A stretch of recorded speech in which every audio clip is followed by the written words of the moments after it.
सा पीछे थोड़ा सा अमीन भाई कोई बन जाओ भले बनने में और काम करने में बहुत फर्क है। मैं खुद 5 बार MP बना हूँ, मुझे मालूम है कि बनने में नहीं बनने में कितना बड़ा फर्क पड़ता है। एक मौका मिला इनको, खड़गे साहब ने, राहुल गांधी जी इनको दिया है चांस, जयपुर से सीट से उम्मीदवार बनाया है। आप सबसे मेरी प्रार्थना है, जयपुर वासियों से मेरा आग्रह है, आह्वान है, इस बार आप लोग आशीर्वाद दो। पिछली बार हमारी गवर्नमेंट बनी नहीं, झूठे आरोप लगाए गए। क्या कर रहा भाई? ये तो रेपिस्तान बन गया है, या तो खूब कानून की ध्वस्त हो गई है। हिंदू को 5 लाख दिए, 50 लाख दे दिए मुसलमान को, क्या क्या नहीं बोला गया। अब हम सवाल पूछेंगे उनसे, मोदी जी से, इन चुनाव में जो झूठे आरोप लगाए गए थे उसका जवाब दो पार्लियामेंट के अंदर। नंबर 1। नंबर 2, हमारी गवर्नमेंट ने काम किए, गांव गांव में आज चर्चा है। महंगे इलाज शिविर हो, गारंटी हो, रोजगार की बात, 3 लाख नौकरी दी हम लोगों ने, हिंदुस्तान में दी गई। महंगाई शिविर लगाया, महंगे इलाज शिविर लगाया हम लोगों ने। राहुल गांधी की यात्रा चल रही थी, बेरोजगारी, महंगाई, गरीब अमीर के बीच खाई खत्म होनी चाहिए, प्यार मोहब्बत भाईचारा रहना चाहिए, वो मुद्दे हमारे थे। पर झूठ बोल के चुनाव जीत गए। अब सरकार जो नई बनी है, एक तरफ हमारी गवर्नमेंट स्कीम याद लोग कर रहे हैं, दूसरी तरफ जो गवर्नमेंट बनी है वो टेको भी नहीं कर पा रही। रिमोट कंट्रोल चल सकती है क्या? संविधान की शपथ लेते हैं प्राइम मिनिस्टर और मुख्यमंत्री, उनको अधिकार मिलते हैं काम करने के, वो अधिकार उनके पास में नहीं है। उनका PA और PS नहीं लगा पाते हैं। डिप्टी CM दोनों हैं, 3 बार उनके PA बदल दिए। क्या मजाक बना रखी है। ये तमाम बातें जो है जनता के जेब में घुस चुकी है, और इस बार परिणाम चौंकाने वाले आएंगे। राजस्थान के अंदर चौंकाने वाले आएंगे। सर बीजेपी 400 पार का कह रही है। वो तो खाली लोगों को भ्रमित करने कर रही है, जिससे कि लोग फिर वोट दे देवे। अगर 4 दफा फिर वो कभी नीतीश कुमार के पास क्यों जाते हैं, कभी वो हमारे जो पूर्व मुख्यमंत्री थे अशोक चौहान क्यों तोड़ के ले गए, नवीन जिंदल को कल क्यों ले गए, उनके पास उम्मीदवारों में कमी है क्या? इतने घबराए हुए हैं, उनके उम्मीदवार टिकट वापस फेंक रहे हैं। स्थिति तोड़ फोड़ सब जगह कर रहे हैं, अभी भी हिमाचल में करने लगे। अगर 400 पार का माहौल आपके पक्ष में है तो आप चिंता क्यों करते हो? घर बैठे चुनाव जीत जाओगे। साम दाम दंड भेद अभी भी अपना रहे हैं। 2 मुख्यमंत्री को जेल डाल रखा है, क्यों डाल रखा है? अगर आप में हिम्मत है तो बल्कि कोई जेल जा रहे तो रुको, मुकाबला करो पार्लियामेंट में और विधानसभाओं के अंदर। लोकतंत्र है, अगर आप में दमखम है मुकाबला करो आप हमसे। आप उनको जेल डाल रहे हो, मुख्यमंत्री को, चुनाव मुख्यमंत्री है केजरीवाल, जाकर के मुख्यमंत्री को डाल दिया जेल में। मजाक बनाने की देश के अंदर। इसलिए हम कहते हैं लोकतंत्र खतरे में है, संविधान की धज्जियां उड़ रही है, बिना कानूनदारी कोई सुरक्षित नहीं रहेगा। ED, इनकम टैक्स, CBI जो है आज किसी और के घर गई है, और कल जो चुप रह रहे हैं इंडस्ट्रियलिस्ट हो चाहे व्यापारी हो, कल उनके यहाँ भी आ सकती है। ये नहीं बोलना चाहिए। सर राजसमंद से आपकी पार्टी ने जिनको कैंडिडेट बनाया सुदर्शन सिंह रावत, वो अभी ये हमारी पार्टी के अंदर मामले होते हैं। पुनर्विचार करिए। टिकट मिलते हैं तो कई छोटी बड़ी बातें होती रहती है, आप जानते हैं बातें हमारी पार्टी के मामले हैं। यदि हम पत्रकारों के अंदर क्या होता है हम तो नहीं पूछते आपको, आपके अंदर क्या हुआ क्या नहीं हुआ, छोड़िए आपको कि क्यों अभी ट्रांसफर हो गई, हैदराबाद क्यों ट्रांसफर हो गई, क्यों अभी ट्रांसफर दिल्ली में कर दी गई, हम तो नहीं पूछते आपको। ठीक है, कांग्रेस पार्टी जिंदाबाद।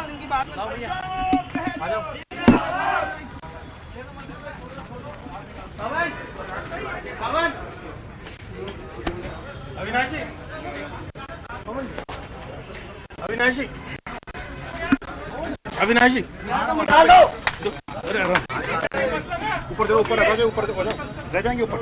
अरे कांग्रेस की ओर से जयपुर लोकसभा क्षेत्र के उम्मीदवार प्रताप सिंह खाचरियावास यहां पहुंच चुके हैं। आप देख सकते हैं कि पूर्व मुख्यमंत्री अशोक गहलोत और जो हरजिंदर सिंह रंधावा उनके साथ में आए हैं, जयपुर के दोनों विधायक उनके साथ में मौजूद हैं, और यहां पर पहुंच करके बाकायदा नामांकन की तैयारी की जा रही है। बातचीत करने की कोशिश करते हैं। सर नामांकन पेश कर रहे हैं आज आप?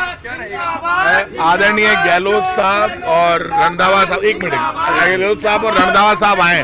जयपुर को ये समझ लेना चाहिए, जयपुर में जिन अशोक गहलोत जी ने सेंट्रल पार्क दिया, घाट की गुणी की टनल दी, मैं कह रहा हूं सेंट्रल पार्क, घाट की गुणी की टनल और मानसरोवर का नया सेंट्रल पार्क, ये 3 महीने में एक भी टेंडर किया हो भजनलाल जी ने, ये हमारे मुख्यमंत्री रहे, सारे टेंडर इनके, सारे काम इनके राजस्थान में और जयपुर में, यदि एक भी टेंडर उन्होंने नया कर दिया हो 3 महीने में, तो मैं यहां से आज वापस ले लूंगा नाम। और एक और बता दे भजनलाल जी, 550 रुपए में गहलोत साहब ने सिलेंडर दिया राजस्थान में, आपने 70 लाख परिवारों को, मैं खाद्य मंत्री था आपका सर रंधावा साहब, 450 का सिलेंडर नहीं मिल रहा सीएम साहब, अभी भी आप हमारे सीएम थे, 500 में ही मिल रहा है। 50 रुपए की जो सब्सिडी इन्होंने कहा था कि हर महिला को हम 500 रुपए में सिलेंडर, 450 में हर महिला को सिलेंडर देंगे, जो गहलोत साहब 500 में दे रहे थे, आज तक 1 रुपया भी सब्सिडी ट्रांसफर नहीं हुई है। 500 में गहलोत साहब का सिलेंडर ही जनता को मिल रहा है,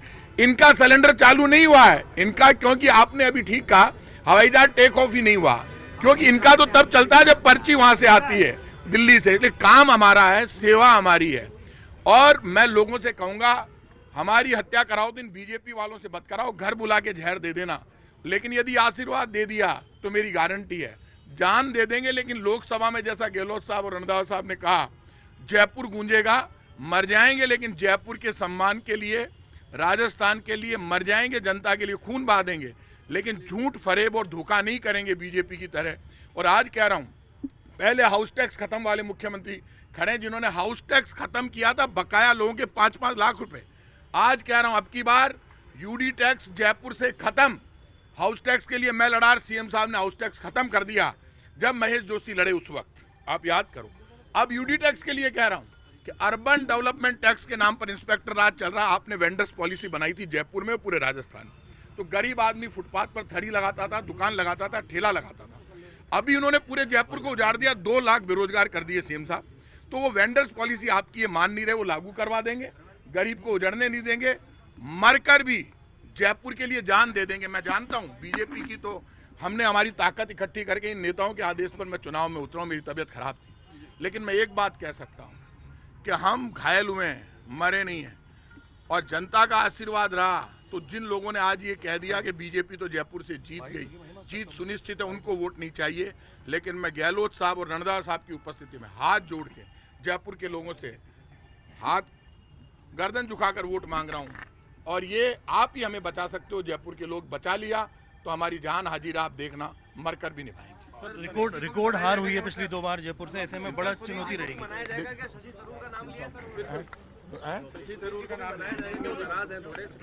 देखिए, सब हमारे परिवार, सब हमारे परिवार के लोग हैं, और हमारे परिवार के लोगों को साथ में रखना हमारी जिम्मेदारी है।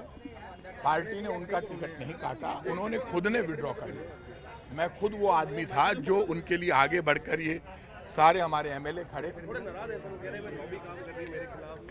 वो लॉबी जयपुर में नहीं है, वो लॉबी जिसने वो जो उनके यहाँ जो ये मामला चला, देखो सोशल मीडिया में मैं ज़्यादा समझता नहीं हूँ, क्योंकि मैं खुद चलाता नहीं हूँ। मेरा जो सोशल मीडिया है वो मेरा भांजा है, वो देखता है, मैं तो फ़ोन पे लिखा देता हूँ, आप मेरे से बुलवा लो कर लो, पर मन ज़्यादा है, सोशल मीडिया चलाना ज़्यादा आवे को नहीं। तो मैं आज कह सकूँ कि मैं जिसो भी हूँ, मैंने कई बार लोग आजमाया है, मुझे लोगों ने जांचा परखा है, मैं आपका बेटा हूँ। आज मुझे जयपुर के लोगों की ज़रूरत है, क्योंकि मैं अकेला हूँ, और मेरी मदद कर देंगे तो मैं जीत पाऊंगा, नहीं तो नहीं जीत पाऊंगा। बीजेपी ने कह दिया हम तो सुनिश्चित जीत रहे हैं, लेकिन लोग मेरा साथ दे देंगे, तो मैं इतना कह सकता हूँ, मरकर भी निभाऊंगा। देखिए, आप मुझे ये बताइए, जयपुर में हमारे तो पुरानी हार का दर्द ही नहीं मिटा अभी तक, उसी दर्द में, उसी घायल अवस्था से नहीं निकले। पार्टी का आदेश है, युद्ध लड़ने से प्रताप मना नहीं कर सकता, प्रताप मर सकता है लेकिन युद्ध से पीछे नहीं हट सकता, ये राजस्थान की परंपरा है। खतरनाक तो क्या हो जाएगा, लोगों का आशीर्वाद मिलेगा तो ही पार पड़ेगी, ऐसे नहीं पड़ेगी पार। ठीक है सर, थैंक यू। अभी 10 मिनट नहीं 5 मिनट बाकी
जयपुर से प्रताप सिंह खाचरियावास ने नामांकन भर दिया है। था नामांकन भरने के बाद में पहली बात न्यूज़ 18 से क्या कहेंगे, क्या तैयारी है? बड़ी चुनौती है जयपुर में, बड़ी दावे कर रही है भाजपा। सीएम भजन लाल ने कहा है कि कांग्रेस को ढूंढते रह जाओगे मैग्नीफाइंग ग्लास से। नो डाउट बीजेपी का घमंड बड़ा है। मैं लोगों से कहूँगा हमको आशीर्वाद दें, हमारी मदद करें। आपके आशीर्वाद से, आपकी मदद से ही हम जीतेंगे, क्योंकि हमारे तो पहले ही दर्द बहुत बड़ा है।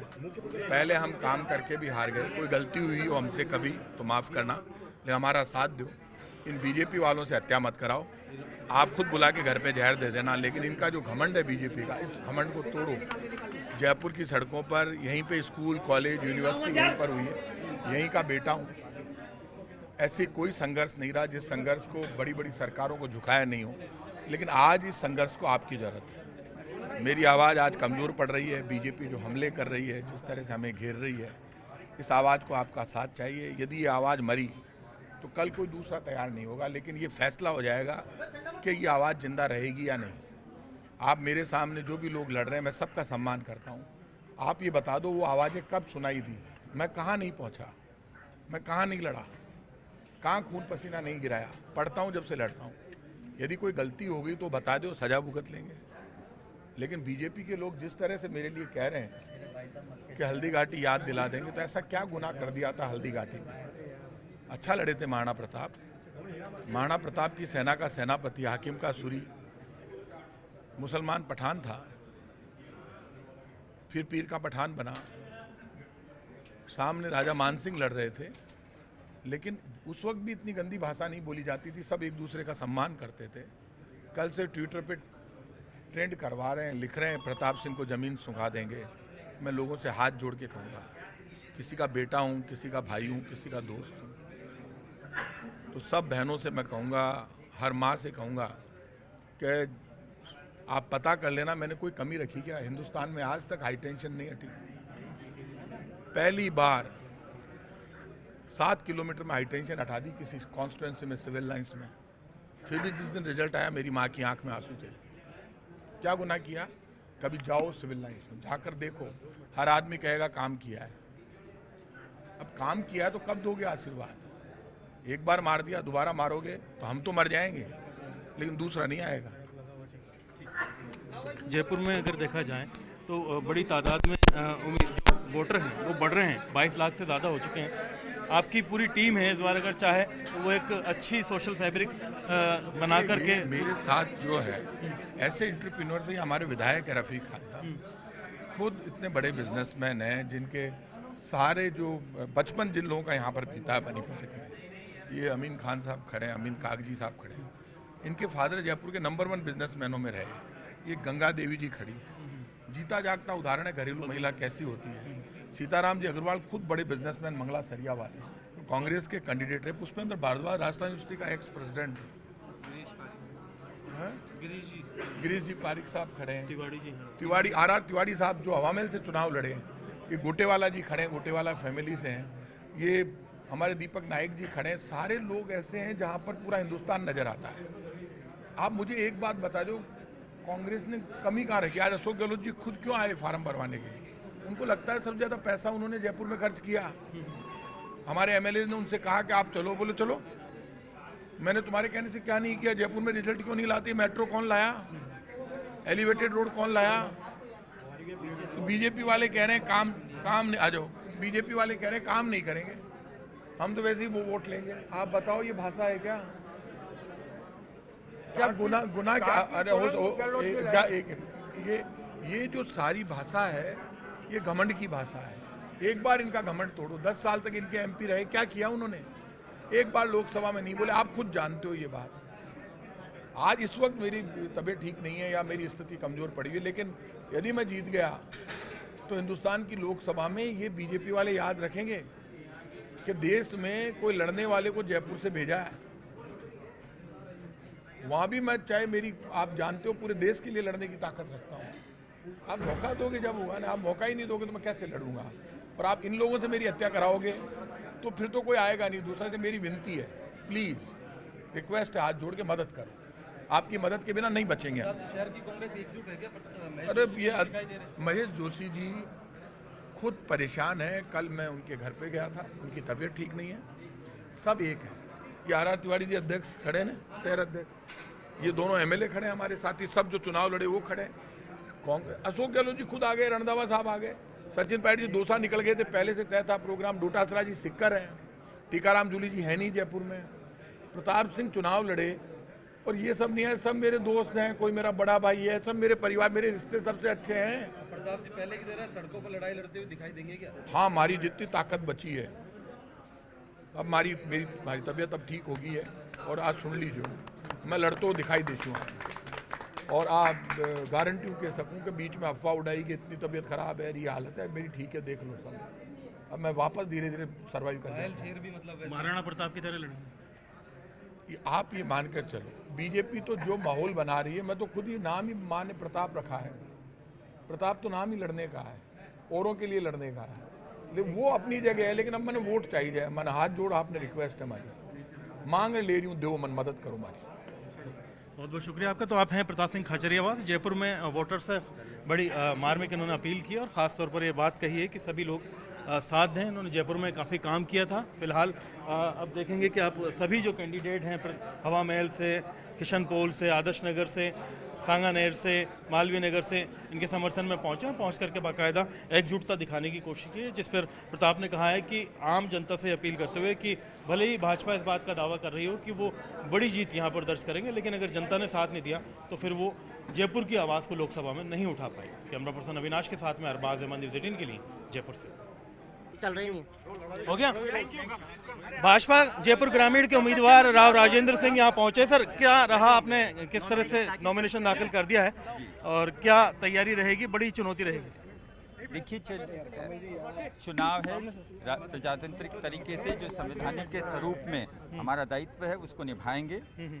शुचिता की राजनीति करते हैं, शुचिता की राजनीति के माध्यम से एक स्वच्छ प्रजातंत्र की व्यवस्था को ध्यान में रखते हुए मैं इस चुनाव में अपनी आगामी कार्यशैली और कार्यक्रमों के बारे में जनता को अवगत कराऊंगा और उनसे आशीर्वाद प्राप्त करूंगा। बड़ी चुनौती रहेगी अगर देखा जाए तो। बड़े मुद्दे हैं ग्रामीण के।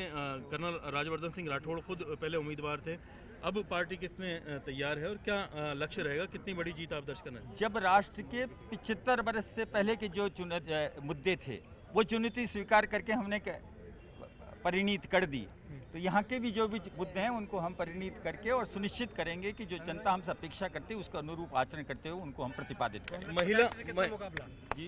महिला वोटर्स की जो उदासीनता है वो बड़ी चुनौती है ग्रामीण क्षेत्रों के अंदर, वो कैसे बढ़ावा? हाथ जोड़कर उस मातृ शक्ति को ये बात उनको ध्यान में लाते हुए कि आपके लिए अब आरक्षण की भी व्यवस्था है, आपसे अपेक्षा की जाती है और आपसे संवैधानिक कर्तव्य निभाने के लिए हम उनसे आग्रह करेंगे और हमें पूरा विश्वास है उस मातृशक्ति का हमको संपूर्ण आशीर्वाद मिलेगा।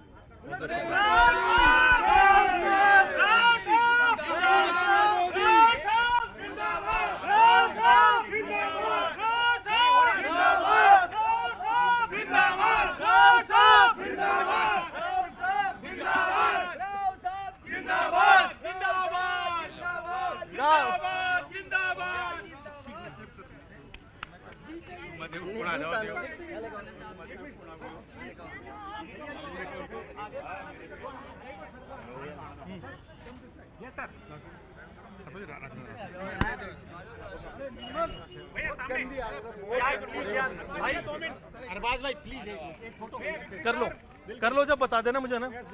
हो गया। राज्यवर्धन सिंह राठौड़ पहुंचे हैं जिला निर्वाचन कार्यालय और दोनों उम्मीदवार यहां पर पहुंचेंगे। पहले राव राजेंद्र सिंह हैं, उसके बाद में मंजू शर्मा यहां पहुंचेंगे। सर, बड़ी जीत आपने दर्ज की थी, एक लेगेसी है और देखा जाए तो बड़ी चुनौती भी होगी कि उस चीज़ को अब राजस्थान में वही जीत तीसरी बार रिपीट करवाना। हमारी भारतीय जनता पार्टी के लिए एक ही चुनौती है कि हमें जो पिछले 60 साल में जो नाकामी और जिस तरह से देश को खड्डे में धकेलने का काम जो कांग्रेस ने करा, उससे तेजी से देश को बाहर निकालना है। हमें दुनिया के अंदर सर्वश्रेष्ठ राष्ट्र बनना है। हमें घर घर तक जो अंतिम पंक्ति में जो अंतिम व्यक्ति है वहाँ तक सुविधाएं पहुँचानी है, वो हमारे लिए चुनौती है और उसको हम बखूबी निभा रहे हैं। हमारे लिए कोई व्यक्ति न पार्टी चुनौती है, उसको तो जनता ने ध्वस्त कर दिया है। अपने आप विस्फोट हुआ है, अपने आप खत्म हुए हैं, अपनी करतूतों की वजह से खत्म हुए हैं। हम आज अवसर हमारे प्रत्याशी राव राजेंद्र सिंह जी को मिला है, ये जिम्मेदारी उनके कंधे पर है। निश्चित तौर से जीत पक्की है, राजस्थान में से 25 में से 25 और देश के अंदर 400 पार। ये तैयारी रहेगी राजस्थान के लिए कुछ खास इस बार नवाचार करने की कोशिश। उदासीनता काफ़ी होती है मतदाताओं में, अगर देखें लोकसभा के मुकाबले में विधानसभा के मुकाबले में लोकसभा के चुनाव के अंदर थोड़ी कम हो जाती है वोटिंग जो टर्नआउट होता है। मुझे लगता है उत्साह बहुत है इस बार, महिला और युवा हर तरह से साथ हैं। उन्हें अगले 25 साल की जो मोदी जी का जो संकल्प है वो दिखाई दे रहा है, और मोदी है तो मुमकिन है। वो ये जानते हैं कि ये संभव होगा, क्योंकि पिछले 10 साल में जो उन्होंने कर दिखाया वो मात्र ट्रेलर था, अभी तो बहुत तेज गति से आगे बढ़ना है। तो उसी में हमारे जयपुर ग्रामीण से और राजस्थान से जो योगदान रहेगा वो राव साहब का रहेगा। वैसे ही हमारे 25 में से 25 सांसदों का रहेगा। हम 400 पार कैसे जाएंगे? हर मोर्चे को जब हम संभालेंगे, हर मोर्चे, हर मतदाता जब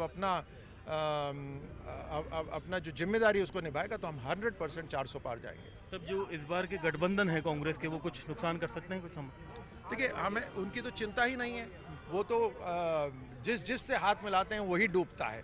बिना किसी विचारधारा के इकट्ठे हो जाते हैं, तो वो सबको साफ दिखाई दे रहा है। जी बिल्कुल। तो जयपुर में आपकी भी तैयारी रहेगी? बिल्कुल। जो राजवर्धन सिंह राठौड़ जी ने स्पष्ट कहा कि बड़ी जीत दर्ज करेंगे। हर आदमी यही कोशिश करता है, और मुझे पूरा विश्वास है कि इस बात को हम सार्थक रूप में परिणाम में परिणित कर पाएंगे। जी बिल्कुल। पिछली बार भी आपने हमेशा जब विधानसभा में एक्टिव रहे तो काफ़ी आपकी जो राजनीति को लेकर के बात कही जाती थी कि नैतिकता आपके लिए हमेशा पहला मुद्दा रहा है। मॉरल वैल्यूज़ और कॉन्स्टिट्यूशन वैल्यूज़ ये हमारे लिए सर्वोपरि है, और हमारे प्रधानमंत्री नरेंद्र मोदी जी भी इस बात को पुरजोर से कहते हैं। उनके नेतृत्व में मुझे पूरा विश्वास है कि हम कॉन्स्टिट्यूशनल वैल्यूज़, मॉरल वैल्यूज़ और एक डेमोक्रेटिक वैल्यूज़ हैं, उनसे जो जनता हमसे अपेक्षा करती है उसको संपूर्ण रूप से हम कार्य में परिणित करें। बहुत बहुत शुक्रिया आपका। तो आप हैं राव राजेंद्र सिंह। राजवर्धन सिंह राठौड़ ने बताया कि राजस्थान में 25 और देश में 400 पार एनडीए रहने वाली है। जो गठबंधन है कांग्रेस के, वो डूबने वाले हैं। कैमरा पर्सन अविनाश के साथ में अरबाज अहमद, न्यूज़ 18 के लिए जयपुर से। हाँ अनिल जी, पेश कर दिया आपने? जी जी भाई साहब।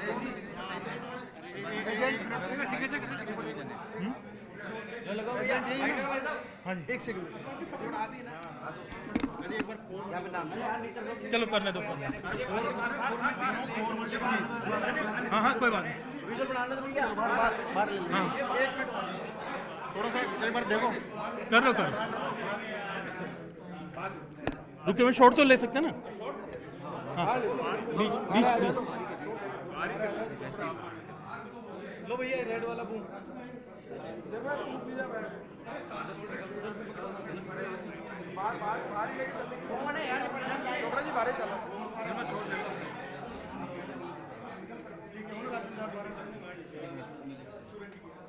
सूरज जी लेके आना, एक बार राजू को लेके आना।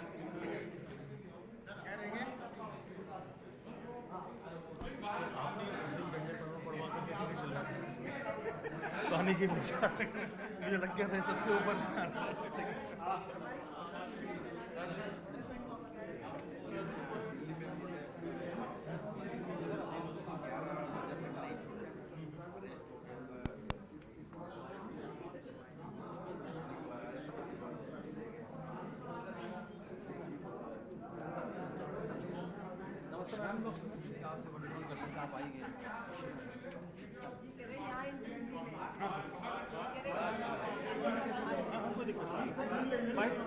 शॉर्ट्स ले रहे हैं सर, बाइट वगैरह यहाँ नहीं कर रहे।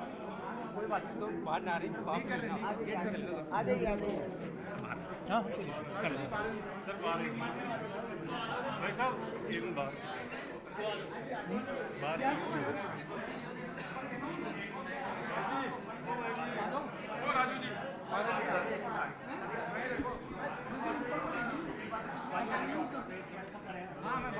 बाहर ले लेना bite.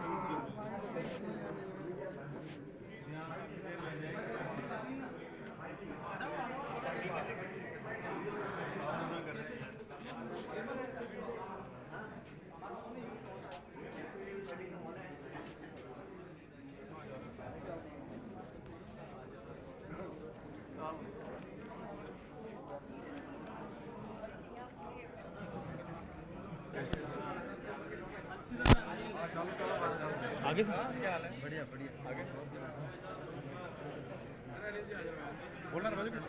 Audio check 1 2 3 audio check 1 2 3 audio check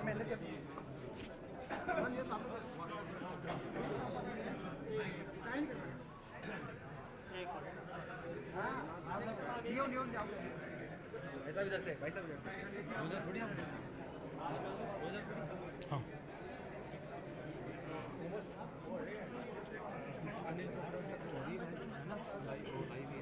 नहीं यूनिट हमारा नामांकन भर दिए शोर करा दिए लाइव आओ तो आ जाना देख लो आ जाओ बाइट हो रही है 30 अभी अभी आ रहा बस आ ही रहा यूनिट 30 टीवी आ रहे बस आ रहे 2 मिनट में आ जाएंगे 2 मिनट यंग सा लड़का है ठीक है जी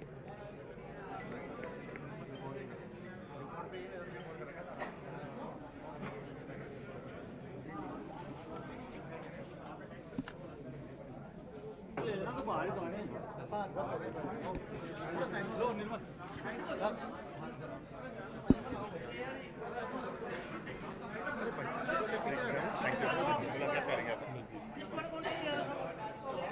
वो शुरुआत थोड़ा बाइट करना था बाहर निकल कांग्रेस का प्रत्याशी बनाया गया है और इसके यहाँ से निकलने के बाद जो है एक बड़ी सभा बाहर निकले आम जनता को संबोधित करेंगे। लोकसभा का ये चुनाव है 25 सीटों पर ये चुनाव होने जा रहा है जहाँ एक और बीजेपी हैट्रिक की ओर बढ़ रही है तो कांग्रेस कहीं ना कहीं अपना खाता खोलने की बात कर रही है। तो आज जब अनिल चोपड़ा से सुबह बातचीत की गई तो अनिल चोपड़ा ने कहा कि जब खाता खुलेगा तो जयपुर ग्रामीण की वो सीट होगी, पहली सीट होगी जहाँ से कांग्रेस का पहला खाता खुलेगा। और अनिल चोपड़ा लगातार युवाओं की बात उठाते रहे, बेरोजगारों की बात उठाते रहे, किसानों की बात उठाते रहे। और जयपुर ग्रामीण की लोकसभा की सीट की अगर बात करें तो इस इलाके में किसानी खेती किसानी से जुड़ा ये इलाका माना जाता है, युवाओं का इलाका माना जाता है, जहाँ पर हम कह सकते हैं कि अनिल चोपड़ा जनता के बीच रहकर उनके लिए काम कर रहे थे, छात्र राजनीति से जुड़े रहे हैं। तो ऐसे में हम कह सकते हैं कि युवा चेहरे को कांग्रेस ने मौका दिया है और अनिल चोपड़ा इस चीज को लेकर लगातार मीडिया में भी अपनी बातचीत रख रहे हैं कि एक युवा को देश की सबसे बड़ी पंचायत में भेजा जाए और इस बार जो है पहला जो कांग्रेस का खाता है वो जयपुर ग्रामीण की सीट से खुलेगा, ऐसा भी उनका कहना है। जी मनी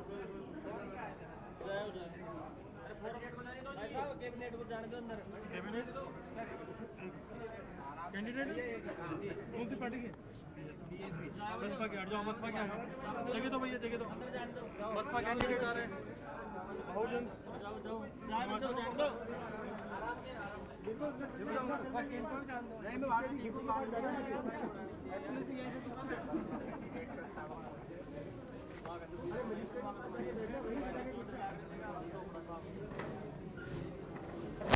जी बिल्कुल बनी आपने ठीक कहा, काफी बड़ा ये मुकाबला है क्योंकि इस सीट पर 2 बार से भाजपा के खाते में रही है। ऐसे में कांग्रेस के सामने जरूर ये चुनौती रहेगी, लेकिन बड़ी बात यह है कि इस बार पार्टी कैंडिडेट बताए राव राजेंद्र सिंह जो कि पहले एक बार चुनाव हार चुके इस सीट पर, उन्हें फिर से बीजेपी ने मौका दिया है। तो ऐसे में कांग्रेस और बीजेपी के बीच एक कड़ी टक्कर हम इस सीट पर कह सकते हैं।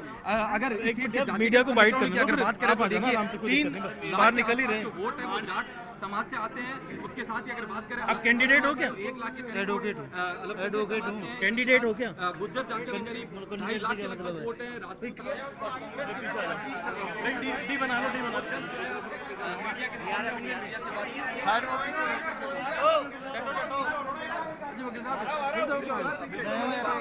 डी बना लो, डी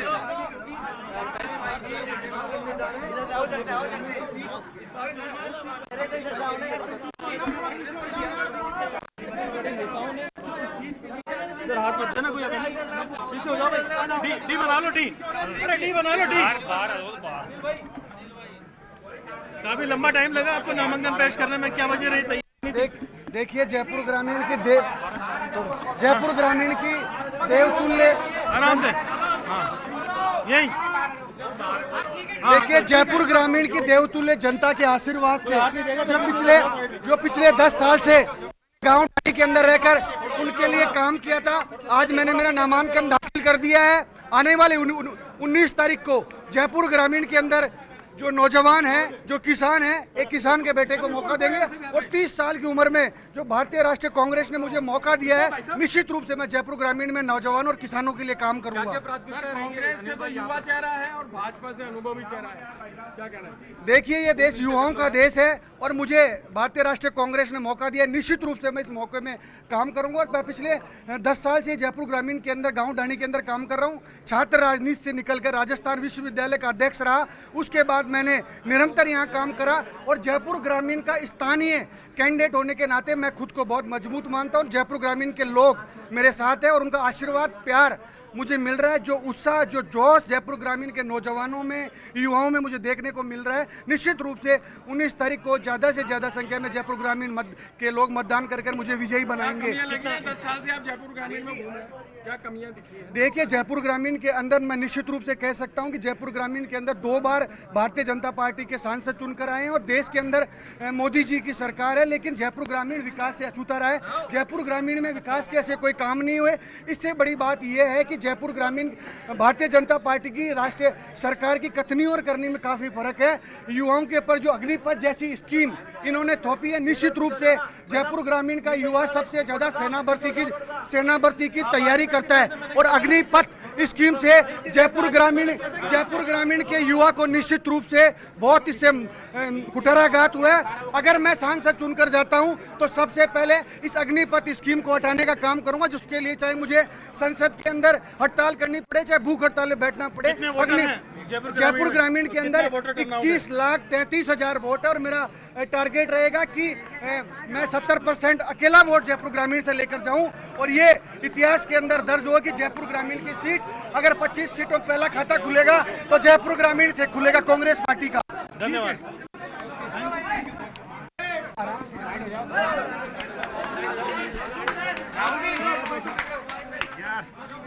जयपुर ग्रामीण लोकसभा क्षेत्र से नामांकन दाखिल करने के बाद अनिल चोपड़ा और कार्यालय से अनिल चोपड़ा ने नामांकन पेश कर दिया। किस तरह से किया, क्या चुनौती है?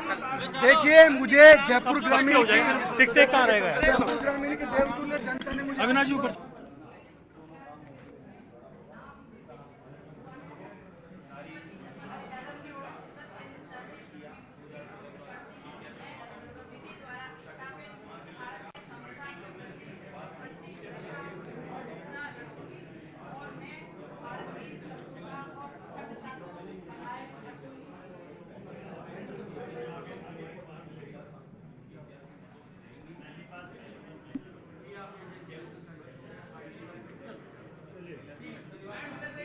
मंजू शर्मा पेश करिए नामांकन।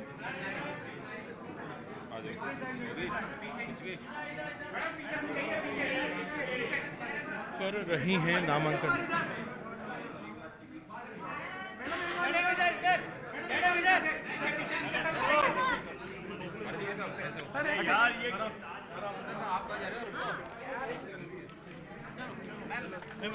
बाहर चले सर, 1 मिनट रुको ना। आराम से हट जाओ, सामने हट जाओ। बाहर आ जाओ भैया, बाहर करा। अरे पीछे चलो, पीछे बाहर देंगे। एक बार बाहर चलिए, बाहर लो, एक सामने से हटो। अरे भाई सामने से हटो, पीछे चलते रहो, जगह करो। बैठ, गेट पे आगे बस। बाहर आ रहे हैं, चलो ना यार। भाजपा प्रत्याशी मंजू शर्मा ने आज नामांकन पेश कर दिया है और यहाँ पर नामांकन पेश करने के बाद में ये निर्वाचन अधिकारी के कार्यालय से बाहर आ रही हैं। जो वर्तमान सांसद हैं जो रामचंद्र बोरा, वो खुद साथ में पहुंचे हैं, पूरी टीम पहुंची है। जयपुर महापौर है, जयपुर के कई विधायक हैं, सभी लोगों ने पहुंच करके नामांकन पत्र यहाँ पेश करवाया। बाहर चलने का यहाँ पर देखेंगे सभी लोग आ रहे हैं और बातचीत करने की कोशिश करते हैं, जानने की कोशिश करते हैं किस तरह से नामांकन रहा है। और प्रतिनिधि हैं वो यहाँ पे, रामचंद्र जी आपसे जानना चाहूँगा क्योंकि एक महिला प्रत्याशी को यहाँ पे अब उतारा है, किस तरीके से देखते हैं आप? देखिए, जयपुर गोविंद की नगरी है, आध्यात्म धरती है और लगातार भारतीय जनता पार्टी यहाँ से चुनाव जीतती आ रही है। मुझे जयपुर की जनता का आशीर्वाद 10 वर्षों से मिला और 10 वर्षों में मैंने किसी प्रकार की कोई कसर नहीं छोड़ी विकास में। अब 2029 को महिला आरक्षण को देखते हुए 2029 का अभी से रिहर्सल होना चालू हुआ है और जयपुर सीट को महिला सीट करने का भारतीय जनता पार्टी ने निर्णय लिया। स्वीकार करता हूं और मंजू को सभी से आग्रह करूंगा कि मंजू शर्मा को जो मैंने काम किए उस पर मोहर लगाकर मंजू शर्मा को 85 मतों। और देखिए मंजू शर्मा जी यहाँ आ गई हैं गेट पर। बाहर आ रहे एक टिकट का बदलाव। बिल्कुल देखिए ये थे पीछे किसको यार आप थोड़ा पीछे किसको थोड़ा पीछे किसकी है आप आ जाओ इधर। आपने अपना नामांकन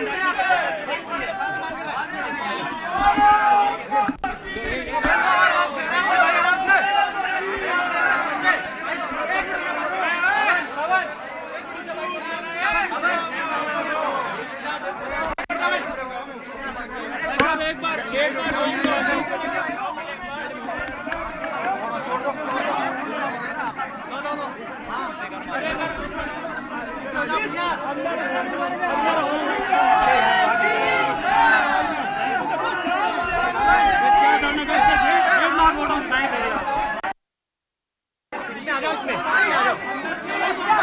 अरे बाहर दो यार।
नॉमिनेशन फाइल जीतने के लिए किया और मैं पूरी तरह आश्वस्त हूँ। सभी मेरे छोटे भाई, मेरे बड़े भाई सब मेरे साथ हैं। भारत माता की जय। अब चुप हो जाओ, बोलेगा कोई नहीं।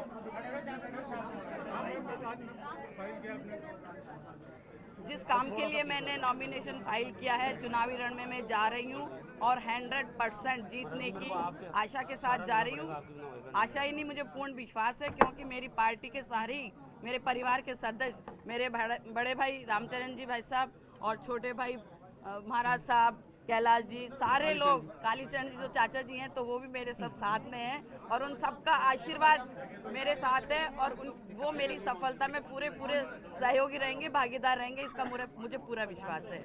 और प्रधानमंत्री मोदी जी ने जो नारी शक्ति वंदन करके और लोकसभा में जो बिल पास किया था, उसका एक उदाहरण राजस्थान की राजधानी जयपुर का प्रतिनिधित्व एक महिला को करने का मौका दिया, इसके लिए मैं उनकी बहुत बहुत आभारी हूँ। अब की बार 400 बार, फिर एक बार 400 बार। नारी शक्ति वंदन की आपसे बात मैडम, जो महिलाएं हैं वोट नहीं करती, उनकी वोटिंग परसेंटेज कम होती है। लोकसभा में पिछली बार काफी उदासीनता देखी, किस तरह से अपील करेंगे? इस बार पहले नारी शक्ति वंदन का अधिनियम लागू नहीं हुआ था, इस बार हुआ है, उसका बहुत बहुत लाभ हमें मिलने वाला है।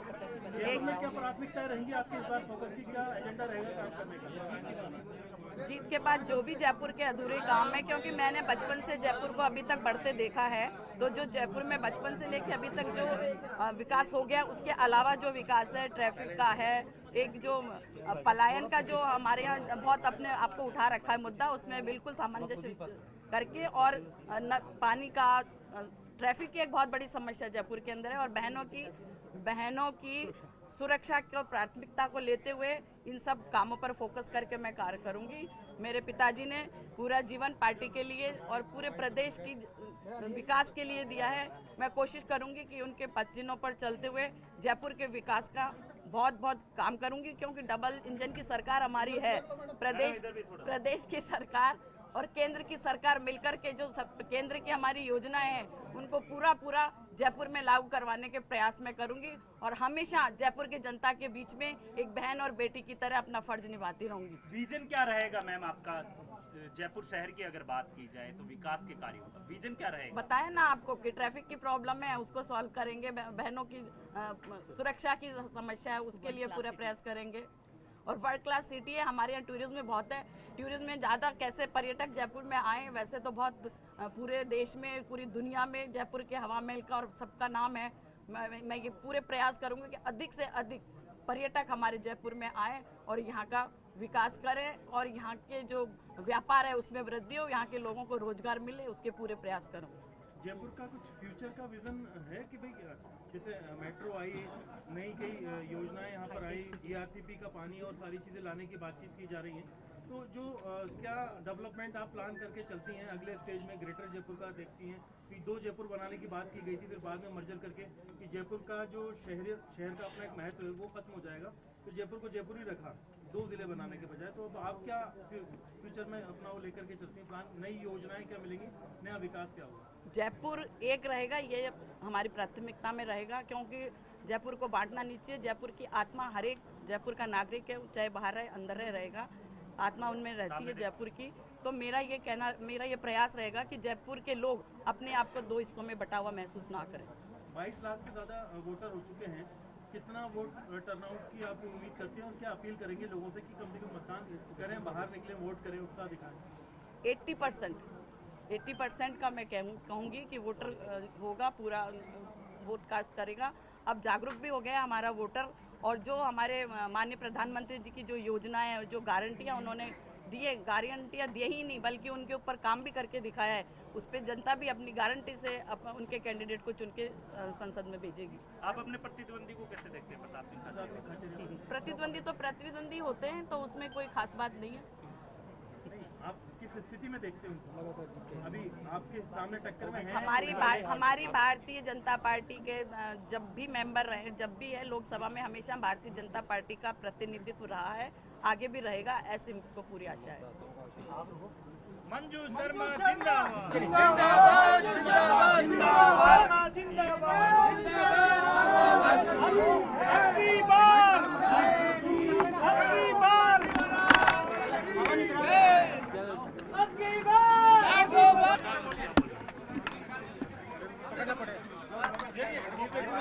लो, हाँ बताएं। लगातार राजनीतिक पार्टियों ने महिला प्रतिनिधित्व के लिए एक लॉलीपॉप देते आ रहे थे। माननीय प्रधानमंत्री नरेंद्र भाई मोदी जी ने ऋषि पंचमी के दिन नारी शक्ति वंदन का बिल पास किया और 2029 में डिलिमिटेशन होकर अधिक से अधिक बहनें 33% आरक्षण के आधार पर लोकसभा में, विधानसभा में पहुंचे। 2029 में पार्लियामेंट का जब डिलिमिटेशन का एक रिहर्सल होगा, नारी शक्ति अभिनंदन वंदन का कार्यक्रम होगा, तो जयपुर हमारा यहाँ पर केंद्र है, हमारी राजधानी है राजस्थान की। तो राजस्थान की राजधानी में जयपुर में अभी से ही पंडित भंवरलाल जी शर्मा, जिन्होंने राजस्थान भारतीय जनता पार्टी को एक ऊंचाइयों पर ले जाने का काम किया, उनको एक श्रद्धांजलि देने का काम माननीय प्रधानमंत्री नरेंद्र भाई मोदी जी, हमारे राष्ट्रीय अध्यक्ष आदरणीय JP नड्डा जी, गृह मंत्री अमित शाह जी, हमारा प्रदेश का नेतृत्व, केंद्र का नेतृत्व, उन्होंने तय किया कि जयपुर राजधानी क्षेत्र है, जयपुर में भंवरलाल जी को भी श्रद्धांजलि होगी और एक प्रयोग जो जिस प्रकार का नारी शक्ति को देना है तो मंजू हमारी बहन है और हमेशा इसको आगे बढ़ते देखने बार बार जब भी कोई काम आता है तो चाहे वो विधानसभा का हो चाहे संगठन का काम हो, इसको हमेशा आगे से फ़ोन करके मैं कहता आया हूँ कि मंजू तेरा नाम आगे कर दिया है, अब देखते कोशिश करते हैं क्या सफलता मिलती है। और परसों 10:30 बजे मैंने आगे से फ़ोन करके कहा कि मैंने आपके लिए कह दिया है और लगभग आपका नाम तय हो चुका है, आप एक बार हमारे जो संगठन है उनमें जाकर आप आशीर्वाद भी ले लीजिए। तो मैं धन्यवाद देना चाहूँगा प्रधानमंत्री जी को, नरेंद्र मोदी जी को, अमित शाह जी को, जेपी नड्डा जी को, हमारे प्रदेश के नेतृत्व को कि मंजू शर्मा का एक अच्छा नाम जो कार्यकर्ता भी है और जिन्होंने संगठन को खड़ा करा, उनकी बेटी भी है, हमारी भी बहन है, हमारी बेटी भी है। और मैं प्रदेश की और जयपुर की जनता से आग्रह करूंगा कि मुझे जिस प्रकार से 10 वर्ष में जो आशीर्वाद दिया है, दोनों बार अप्रत्याशित मत देकर और चुनाव जिताने का काम किया है, मैंने भी किसी प्रकार की कोई कोर कसर जयपुर की जनता की सेवा करने में नहीं छोड़ी है। मैंने आज भी कहा कि अगर मेरे काम अच्छे हुए हैं तो उस पर मेरे से अधिक मत देकर मंजू को विजय बनाए। तो मैं समझता हूँ कि मैं मेरी जगह काम कर ही रहा हूँ। मेरा जहाँ सहयोग की आवश्यकता होगी, हम सब मिलकर, पार्टी के कार्यकर्ता मिलकर मंजू को पूरी तरह से सहयोग भी करेंगे। मंजू शर्मा नई नहीं है, पहले भी विधानसभा का चुनाव लड़ा है, यहाँ पर संगठन में भी काम किया है और मैं समझता हूँ कि जयपुर की जनता की सेवा करने में अग्रणी भूमिका निभाने का काम मंजू करेगी। और आप पूरा चुनाव? मैं मेरी तरफ से भाई का मैंने तो चला कर कहा है और मेरे को लगता है कि सबसे पहले अगर मैंने कहने वाला व्यक्ति हूँ तो मैं ही हूँगा। तो जब महिला सीट का काम हुआ, महिला सीट में चयनित करने का काम हुआ, तो हमने ये पुरजोर शब्दों में कहा कि मंजू का नाम इसमें प्राथमिकता से आना चाहिए। और मंजू को मैंने फ़ोन करके कहा कि मंजू, मैंने आपके लिए पीएमओ में भी कह दिया है, राष्ट्रीय अध्यक्ष जी को कह दिया, राष्ट्रीय महामंत्री जी को भी कह दिया है, और अब आप जाकर संगठन में हमारे जो संगठन के लोग हैं उनसे आशीर्वाद लो और आपका नाम हो जाए तो जयपुर की जनता का जो जिस तरह से मैंने सेवा की है उसका कोई दूसरा ये नहीं कहे कि अब कौन सा सांसद आ गया। मैं पूरे विश्वास के साथ कह सकता हूँ मंजू पूरी जयपुर की जनता की सेवा करने में अपनी अग्रणी भूमिका निभाई।